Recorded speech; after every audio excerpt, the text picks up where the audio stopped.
Actors. Parang ang goal namin talaga to begin with is magawa ng tama yung kwento ni Direk Jonathan kasi storya nila to ng asawa niya eh. And love letter niya yon sa anak niya na si Oyen na merong autism. So, nag-focus po talaga kami doon. And yun nga, sa trailer pa lang, ang daming nakaka-relate. Kaya parang ang pinaka-goal namin talaga is mas makalat pa, mas marami pang makarelate at mas magkaroon ng discussion about ASD. Kaninong choice kit si Jane tsaka si RK?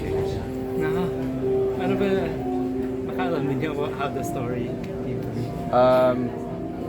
I think ang pinaka-original nila dapat na choice, sabi ni Direk Jonathan, was to look for mga local actors sa Silay.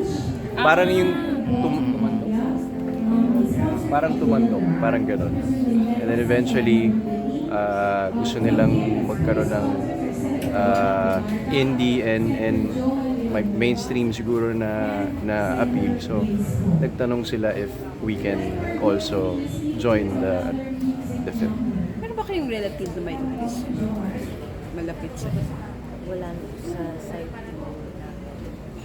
Side namin, growing up, nakita ko na laging inaalagaan ng daddy ko yung kapatid niya, yung tita ko.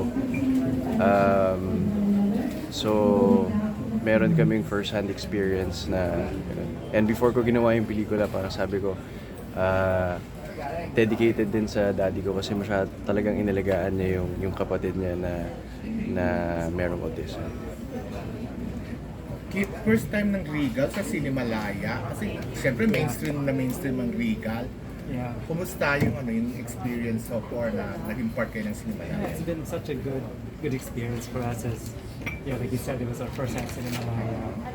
And then we were very fortunate actually our creative team found the script for Love Child because once we read it, we fell in love with it.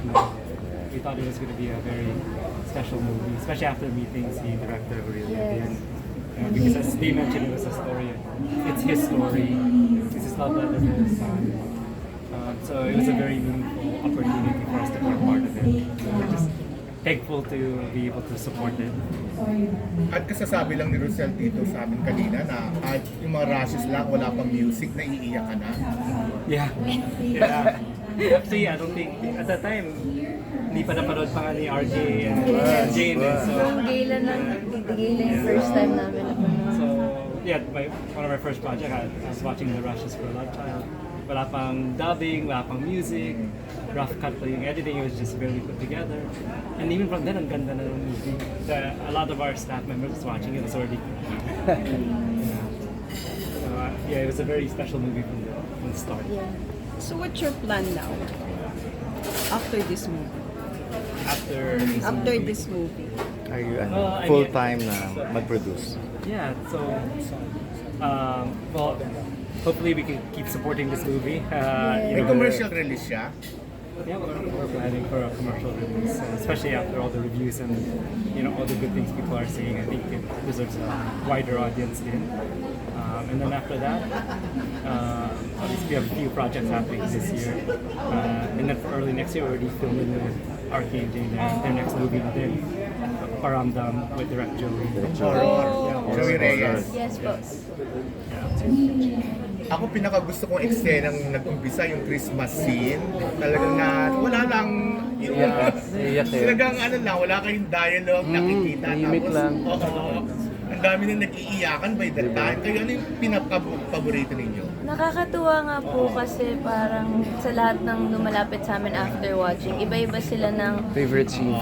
scenes and scenes kung saan sila pinakatinamaan or na-trigger and I guess, sa atin, anong favorite natin? Ako yung naliligo kami sa batsa tatlo. Yun. Yung tahimik lang din. 'Di ba? Parang kita-kita mo yung pagmamahal nung pamilya. Tsaka gusto ko rin yung ending. Yung sa sapatos. Sapatos, si Direk Joey, lagi niya sinasabi na walang hiya kayo, pinaiyak niyo ako doon sa sapatos. Kaya kayo, kinukurot niya ako, nanood kami nasa premiere, kinukurot niya ako, sabi niya, yung sinukat yung sapatos. Ako naiyak. Naiyak daw siya ng iyak. Pero yung iba siyempre, tuwan-tuwa nung dahil mo nang ayaw pa ng dildo. Ayoko talaga. Oo nga po eh. Hindi, pero yung matatawa ka but at the same time, masakit din siya eh. Diba? Kasi Parang ang sakit. ang inner monologue nun, ayoko ng dildo. Huwag mo ko iwan ah. Maiwan. Huwag mo ko iwan kahit Hindi ko kaya mahirap. Oo. Favorite ko din nga yun. What was your favorite scene? Ako, I think there was two para sa akin talaga, even from the rushes. One was when Jane and Orky were talking about na lahat ng kailangan na you need to pay for as parent. Oh, yeah. Tapos I think it was Jane who said, tapos next month gagawin natin ulit natin. Uulitin Yeah. lahat. Kasi Yes. as parents, like, there's so much you have to do over and over again. Yeah. Pero the second scene I like, tulad mo yung Christmas scene. Kasi whether it's in the movie or in real life, it's those little moments of the child that makes everything else worth it then. So for me, it was those two scenes because it showed the hardship, but it also showed the reward then from being a parent. Gusto namin yung Mag-picture ako muna kayong dalawa. Oh, malakas na laban yun. Kayo ni favorite ng mga tao. Kayo ni Maylin, nang parang higpit na magkalaban. Ikaw yung bet.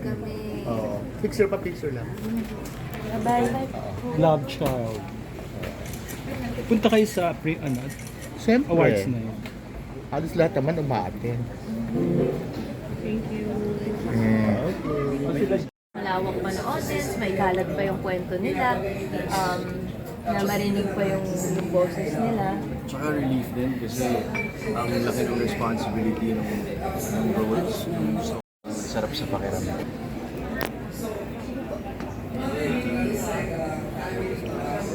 Kayo na muna. Pag ilang film niyo na ba together? Pang-apat o lima? Pang-apat din. Panglima. Panglima. Panglima. Oh, gaano? Gano? Hindi naman package din lang ano. Di ba? Nakakatuwa nga kasi hindi naman kami love team. Oo. So parang pag may mga project kami, uy, buti kinuha ulit tayo. Tapos pag iniisip namin, sana magkaroon pa ulit next time. Kasi parang hindi naman siya sure thing. So pag nagkakaroon ng mga naniniwala na kami yung kinukuha together, natutuwa rin kami. Kasi hindi naman kami official. Picture Official muna. na.